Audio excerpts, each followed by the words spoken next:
সেই ভোরবেলায় ইন্দুবালা ছাদে দাঁড়িয়ে দূরে রেললাইনটার দিকে তাকিয়ে থাকতো।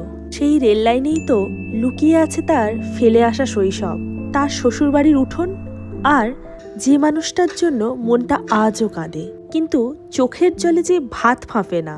ইন্দুবালা জানে জীবনে যত দুঃখই আসুক হাঁড়িতে আগুন জ্বালাতেই হবে, কারণ রান্নাঘরের উনুনটাই তো তার শক্তি, তার সঙ্গ, তার দুনিয়া।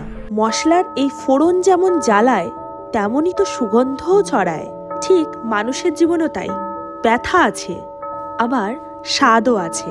ইন্দুবালা শুধু রান্না করে না, সে স্মৃতি পরিবেশন করে, ভালোবাসা বেঁচে খায়, আর প্রতিটি থালায় দিয়ে দেয় এক চামচ মায়ের মমতা। আজও যখন ভাতের গন্ধে ঘর ভরে যায়, ইন্দুবালা হেসে বলে, চলে গেলেও মানুষ তো গন্ধ মনে রাখে, খাবারের গন্ধ, ভালোবাসার গন্ধ।